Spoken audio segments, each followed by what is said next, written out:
En el bloque pasado hablamos del conflicto en Medio Oriente, de la guerra en Ucrania, y en este quisiera comenzar en Estados Unidos, porque el mandatario Donald Trump escaló el conflicto con el presidente de la Reserva Federal, Jerome Powell, al que viene presionando para que baje las tasas de interés, y anunció que estaba considerando permitir que se presentara una importante demanda en su contra por su horrible trabajo y sumamente incompetente gestión de la renovación de los edificios de la Reserva Federal, detallando que el costo de las obras había ascendido a $3.000 millones para unas reformas que no tendrían que haber costado más de 50 millones. Trump se había presentado el pasado julio en los edificios que se están renovando, en un intento de mostrar el atraso de las obras, y mantuvo un cruce de palabras con Powell frente a las cámaras, después de que éste negara los números brindados por el mandatario. No obstante, el malestar de Trump radica principalmente en su decisión de mantener altas las tasas de interés, algo que la Reserva justifica por considerar que la guerra comercial de Donald Trump, con altos aranceles para las importaciones de numerosos países, podría afectar directamente a la inflación.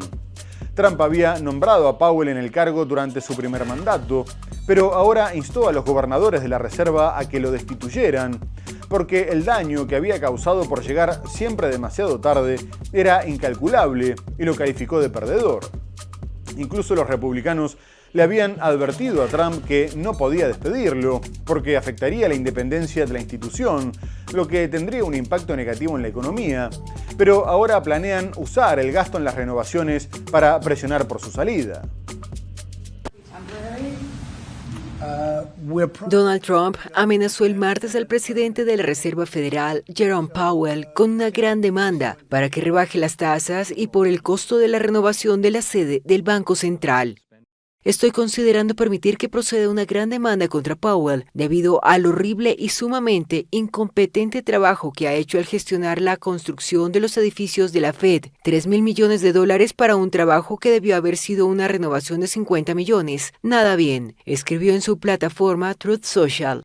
Durante su visita en julio a los edificios de la Reserva Federal, Powell negó con la cabeza cuando Trump leyó un documento que indica que el coste de las renovaciones ha ascendido a $3.100 millones. Luego corrigió al presidente y afirmó que la Fed estima la factura en $2.500 millones. En todo caso, ese sobrecosto es usado por los republicanos para reprochar su gestión al frente del organismo y abrir la posibilidad de cesarlo, pese a que goza de independencia. Trump se muestra cada vez más impaciente con la influyente institución monetaria y ha insultado varias veces a Powell. Esta vez, en la misma publicación, lo tachó de perdedor y le advirtió que debe bajar las tasas de interés. El presidente estadounidense lo nombró para el cargo durante su primer mandato. Debe presidir la institución hasta mayo de 2026, pero podría permanecer como gobernador durante más tiempo, hasta enero de 2028. Trump ha pedido a los gobernadores de la Fed que lo destituyan y aspira a nombrar en su puesto a alguien más cercano a sus ideas.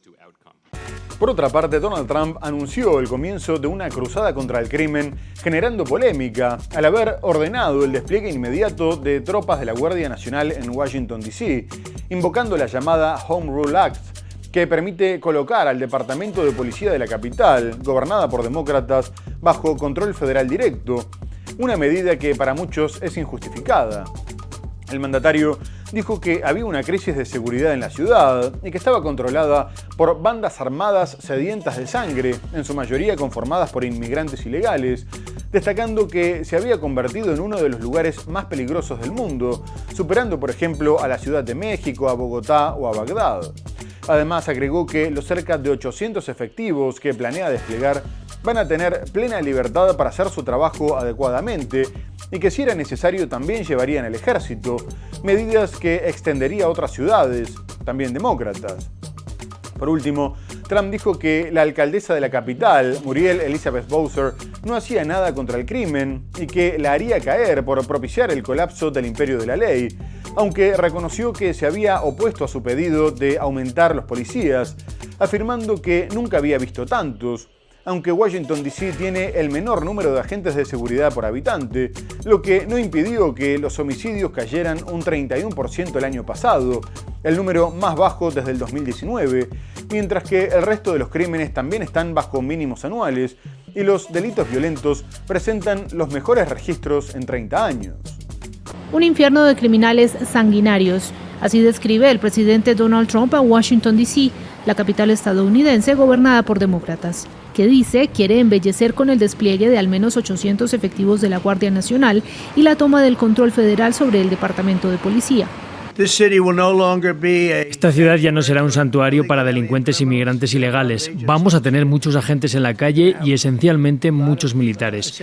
Y traeremos al ejército si es necesario. El mandatario dijo que la violencia por habitante registrada en Washington es mucho más alta que la de otras capitales como Bogotá, Ciudad de México o Bagdad. Comenzarán de inmediato operativos policiales masivos contra pandillas conocidas, narcotraficantes y redes criminales para sacarlos de las calles, tal vez del país, porque muchos de ellos entraron ilegalmente. No deberían haber sido admitidos. Vienen de Venezuela, vienen de todo el mundo. Vamos a sacarlos de aquí. Declaraciones respaldadas por la fiscal general. La delincuencia en Washington, D.C. está llegando a su fin hoy mismo. Usaremos todas nuestras facultades para combatir a los criminales aquí. Washington debería ser un lugar donde todos puedan venir y sentirse seguros. Pero no por el propio Departamento de Policía Metropolitana, que reportó que la cifra de homicidios cayó 31% el año pasado y fue la más baja desde 2019. Mientras que el total de delitos violentos en el Distrito de Columbia se desplomó en un 35% en 2024, el menor dato en 30 años. Aunque el plan comienza en la capital, el presidente amenazó con observar muy de cerca la situación en otras ciudades como Nueva York o Chicago.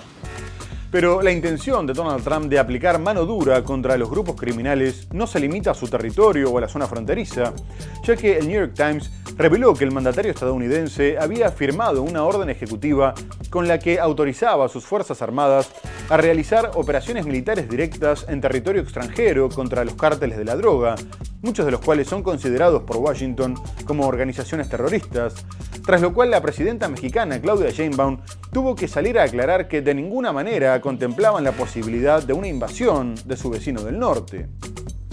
La mandataria dijo que tenían que ver el contenido del decreto, pero que la invasión estaba absolutamente descartada, porque si bien le habían planteado en varias ocasiones la opción de enviar tropas, la habían rechazado, ofreciendo colaborar de otras maneras. A su vez, la Casa Blanca no despejó las dudas y respondió que la prioridad del presidente era proteger a la patria, mientras que el secretario de Estado Marco Rubio agregó que la nueva directiva les permitiría centrarse en las operaciones de los cárteles y las pandillas, utilizando algunos elementos de poder como las agencias de inteligencia, el Departamento de Defensa o lo que fuera, si tenían la oportunidad de atacar a esas organizaciones. El pasado febrero fueron incluidos en la lista de organizaciones terroristas 6 grupos mexicanos, 2 venezolanos y 1 centroamericano, como parte de su plan para solucionar la crisis sanitaria provocada por sobredosis de fentanilo, por lo que también presiona a sus vecinos con aranceles para que ayuden a combatirlo, obligando a México a enviar 10.000 soldados a la frontera. Si tiene alguna prueba que... La presidenta de México, Claudia Sheinbaum, descartó el viernes una invasión de Estados Unidos a territorio mexicano, tras reportes periodísticos según los cuales Donald Trump ordenó utilizar al ejército de ese país contra los cárteles de la droga. Estados Unidos no va a venir a México con los militares. Cooperamos, colaboramos, pero no va a haber invasión. Eso está descartado, absolutamente descartado. Porque además de que lo hemos manifestado en todas las llamadas, de que no está permitido ni es parte de ningún acuerdo, ni mucho menos.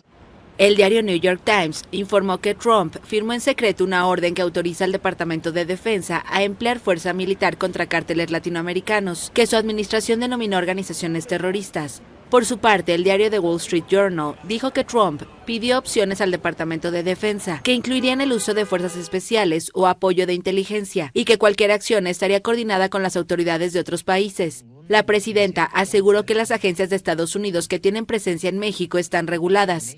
No hay riesgo de que vayan a invadir nuestro territorio.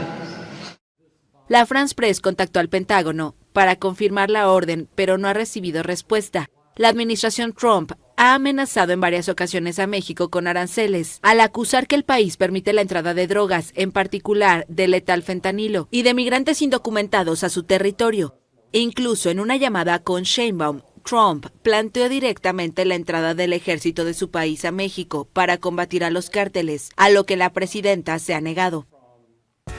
Y Estados Unidos comunicó también que como parte de su ofensiva contra los grupos narcotraficantes latinoamericanos, habían aumentado de 25 a 50 millones de dólares la recompensa por la captura del mandatario venezolano Nicolás Maduro, a quien acusa de liderar el cártel de los Soles, y afirma que tiene relaciones con la organización criminal Tren de Aragua y con el cártel de Sinaloa, aunque la presidenta mexicana Claudia Sheinbaum dijo que no tenía ninguna información que confirmara la acusación.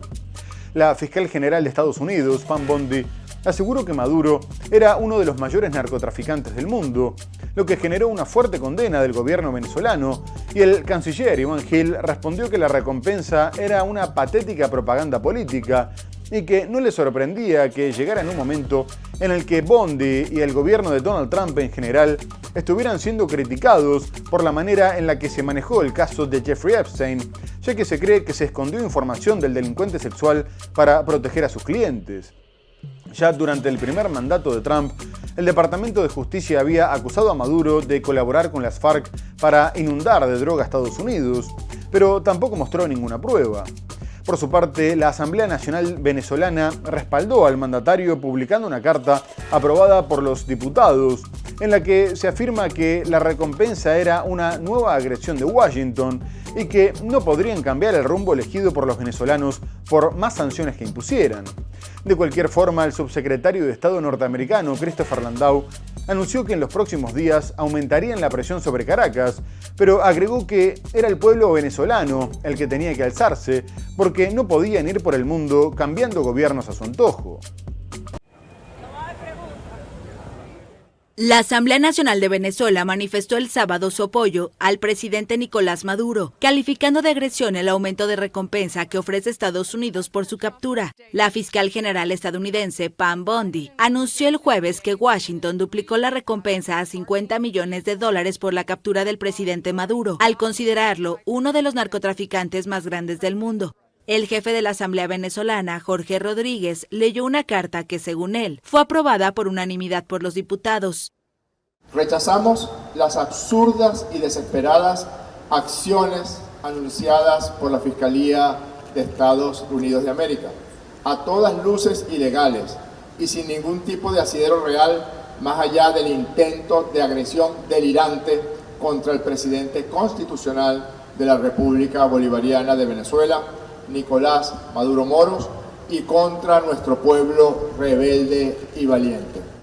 Bondi acusó a Maduro de utilizar organizaciones terroristas como el Tren de Aragua, el Cártel de Sinaloa y el de los Soles para introducir drogas letales y violencia en Estados Unidos. Rodríguez afirmó que no han logrado ni lograrán con sanciones groseras ni con bloqueos criminales y amenazas insensatas torcer el noble rumbo que el pueblo venezolano se trazó en las elecciones libres del 28 de julio de 2024, en las que Nicolás Maduro fue elegido presidente. La oposición venezolana denuncia fraude en esos comicios y Washington busca derrocar a Maduro y asfixiar económicamente a Venezuela. Maduro denuncia desde hace tiempo la injerencia estadounidense en los asuntos venezolanos.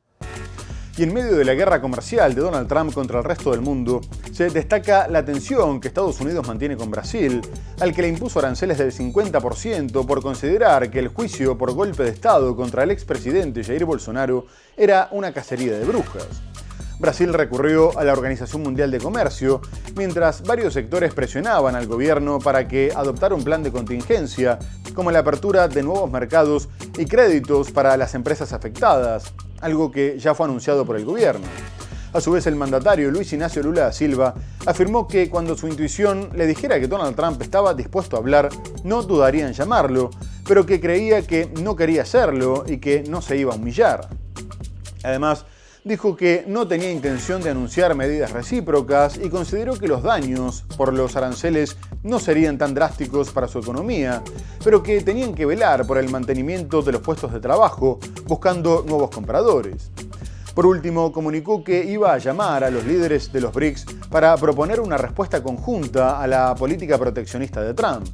No obstante, los socios de los BRICS están negociando por separado, y mientras Vladimir Putin se reunía en Alaska con Trump para intentar desactivar el ultimátum contra su país, el mandatario estadounidense extendía hasta noviembre la tregua comercial con China dado que si no llegan a un acuerdo, Washington impondría aranceles del 145% y Pekín respondería con el 125%, lo que afectaría a la economía mundial. Trump dijo que las negociaciones iban bien, pero los roces continuaron y más tarde confirmó que haría que el gigante de los semiconductores Nvidia le pagara a Estados Unidos el 15% de los ingresos por las ventas a China de algunos chips de inteligencia artificial. El presidente de Estados Unidos, Donald Trump, prolongó 90 días la tregua arancelaria con China, horas antes de que expirara, informaron el lunes medios estadounidenses. Según CNBC, cadena de televisión especializada en la economía estadounidense, y el Wall Street Journal, que citan a una fuente de la Casa Blanca bajo anonimato, Trump firmó un decreto que prolonga la tregua 90 días. En una rueda de prensa matutina, el mandatario anticipó que las negociaciones con China iban por buen camino. Ellos tienen aranceles tremendos que están pagando a los Estados Unidos de América y veremos qué pasa. Han estado tratando bastante bien. La relación es muy buena entre el presidente Xi y yo. En los últimos días, el mandatario parecía buscar concesiones de último minuto. El domingo por la noche publicó un mensaje en su plataforma Truth Social en el que pedía a China cuadruplicar sus compras de soya estadounidense. Trump afirmó que esto reduciría significativamente el déficit comercial de Estados Unidos con China, gracias a un aumento de las importaciones chinas. Desde abril, cuando Trump aplicó los llamados aranceles recíprocos, las dos potencias mundiales entraron en una escalada que llevó a subir aranceles hasta el 125% para los productos estadounidenses y al 145% para los chinos. Esto antes de llegar a un acuerdo en mayo en Ginebra para volver al 10% para uno y al 30% para el otro respectivamente. Desde entonces, delegaciones de Estados Unidos y de China se reunieron en Londres y en Estocolmo para evitar una espiral mayor y mantener la tregua, que expira el 12 de agosto. Un portavoz del Ministerio de Relaciones Exteriores de China dijo en un comunicado que Pekín espera un resultado positivo de las negociaciones con Washington. Y ahora quisiera ir a Colombia porque el senador y candidato presidencial de 39 años, Miguel Uribe Turbay, finalmente falleció tras estar 2 meses internado en cuidados intensivos después de que fuera atacado a tiros en Bogotá el pasado 7 de junio. El dirigente del derechista Centro Democrático había recibido 2 disparos en la cabeza y 1 en la pierna, y si bien había presentado alguna mejoría, sufrió una hemorragia cerebral que le terminó causando la muerte. El perpetrador, un joven de 15 años que fue arrestado en el acto, recibió nuevos cargos, al igual que otras 4 personas acusadas de haber participado en la planificación y en la logística del crimen, que se sigue investigando. El gobierno de Gustavo Petro y la policía señalaron a la organización conocida como la Segunda Marquetalia, una disidencia de las FARC que rechazó los acuerdos de paz en el 2016, como el grupo que se encontraría detrás del atentado, aunque este negó las acusaciones en su contra. Por su parte, la fiscal general, Luz Adriana Camargo, afirmó que no se descartaba ninguna hipótesis, ni siquiera la posibilidad de que fuera un intento de desestabilizar al gobierno de Petro, aunque también se destaca que Uribe Turbay era un fuerte opositor del plan de paz del gobierno y pedía mano dura contra el crimen organizado y las guerrillas, por lo que no faltarían móviles. El asesinato recordó los atentados contra políticos y candidatos presidenciales que eran comunes hace más de 30 años, por lo que Petro destacó que las diferencias políticas no podían resolverse mediante la violencia, porque la vida estaba por encima de cualquier ideología, mientras que también se pronunció el secretario de Estado norteamericano, Marco Rubio, pidiendo justicia para los responsables. Ministro, que firme el decreto convocando... El precandidato presidencial y senador colombiano Miguel Uribe Turbay falleció a los 39 años en la madrugada del lunes. El favorito de la derecha para las elecciones presidenciales de 2026 había pasado 2 meses en cuidados intensivos luego de ser atacado a balazos en un acto público el pasado 7 de junio. El senador era considerado una figura en ascenso del Partido Centro Democrático y no se conocían amenazas en su contra. Aunque a mediados de julio Uribe presentaba signos de mejoría y tras varias cirugías e intervenciones había entrado en un proceso de neurorehabilitación. Sin embargo, el sábado sufrió una nueva hemorragia cerebral, según la clínica donde estaba internado. La muerte de Uribe reabre heridas en un país atravesado por la violencia y los atentados contra políticos en las décadas de 1980 y 1990. Videos de celular muestran el momento del atentado el 7 de junio durante un mitin en un barrio popular de Bogotá. El atacante de 15 años le disparó 3 veces, 2 en la cabeza, en un caso investigado por la Fiscalía como magnicidio para identificar a los autores intelectuales. La policía colombiana aseguró la semana pasada que las primeras hipótesis sobre los responsables del magnicidio apuntan a la Segunda Marquetalia, una disidencia guerrillera fundada por el histórico líder de las FARC, Iván Márquez. Tras su muerte, la Fiscalía imputará nuevos cargos a los detenidos por el delito de homicidio agravado. El jefe de la diplomacia estadounidense, Marco Rubio, exigió el lunes en la red X justicia para los responsables. La Organización de Estados Americanos, Naciones Unidas, el líder de la oposición venezolana Edmundo González y los presidentes de Ecuador y Guatemala lamentaron el fallecimiento de Uribe. Mientras tanto, a pesar de los reveses en su plan de paz total, el presidente colombiano Gustavo Petro anunció que el gobierno había iniciado conversaciones con el Clan del Golfo, el principal grupo delictivo del país. Petro dijo que las negociaciones tendientes a desmantelar el narcotráfico de forma pacífica estaban teniendo lugar fuera de Colombia y agregó que si bien había iniciado varios procesos de negociación, no se cansaba de hablar. De esta manera, el gobierno extiende el proceso de paz más allá de las guerrillas, incluyendo a grupos que se encontraban al margen, un reclamo que venía haciendo el cártel, que pretendía ser tratado como un grupo político para tener los mismos beneficios judiciales que las guerrillas y los paramilitares, algo que todavía no fue acordado. De cualquier forma, el acercamiento con el también denominado ejército gaitanista reavivó las críticas de la oposición y, por ejemplo, el gobernador de Antioquia, Andrés Rendón, acusó a Petro de buscar la impunidad de los criminales, lo que consideró como una humillación para las fuerzas de seguridad y una tristeza para las víctimas, sobre todo después de que el gobierno presentara una propuesta para reducir penas y garantizar la no extradición a cambio del desarme de estos grupos. El Cártel del Golfo, de origen paramilitar, es el mayor productor de cocaína del mundo y, según el ministro de Defensa, Pedro Sánchez, es una de las organizaciones que planeaban atentar contra el presidente, y las negociaciones llegan poco antes de que Estados Unidos decida si renueva la certificación a Colombia como aliado contra el narcotráfico, de lo que depende la ayuda de Washington. Yo me puse a mirar. El presidente de Colombia, Gustavo Petro, anunció el viernes el inicio de conversaciones en el extranjero con el Clan del Golfo, la mayor banda de narcotráfico del país que bate récords de narcocultivos. El poderoso grupo ilegal de origen paramilitar que se hace llamar Ejército Gaitanista de Colombia, con más de 7.500 miembros entre combatientes y redes de apoyo, es el mayor productor de cocaína del mundo y uno de los principales retos de seguridad del primer gobierno de izquierda del país. Hoy estamos hablando de economías ilícitas, propiamente. Cocaína, la más grande quizás. Y entonces sobre eso hay que hablar en las mesas de negociación. Si es posible en Colombia desmantelar pacíficamente el narcotráfico para que haya paz. El anuncio se da mientras el país atraviesa su peor ola de violencia, provocada por los grupos ilegales, desde el histórico Acuerdo de Paz de 2016 que desarmó a la guerrilla Fuerzas Armadas Revolucionarias de Colombia, FARC. El Clan del Golfo insiste en ser reconocido como un grupo político y recibir un trato judicial diferenciado similar al de la guerrilla y los escuadrones paramilitares. Estos están sometidos a un sistema de justicia transicional, en el que prima la reparación a las víctimas y la memoria histórica por sobre las penas de cárcel. A finales de julio, el gobierno presentó una cuestionada propuesta ante el Congreso para someter a los grupos criminales con beneficios como la reducción de penas y la no extradición, a cambio de su desarme. Se espera que en septiembre Washington decida si renueva la certificación a Colombia como aliado en la lucha antidrogas. Si no lo hace, el país sudamericano dejará de recibir ayuda de ese país para combatir a las guerrillas y los narcotraficantes. Muy bien, amigos, se nos ha terminado el programa. Hemos hablado del conflicto en Medio Oriente, con la ampliación de las operaciones militares de Israel en Gaza y el asesinato de periodistas. Abordamos otras cuestiones como la guerra en Ucrania y la reunión entre Donald Trump y Vladimir Putin, el despliegue de la Guardia Nacional en Washington. Pero lo tenemos que dejar hasta el próximo programa.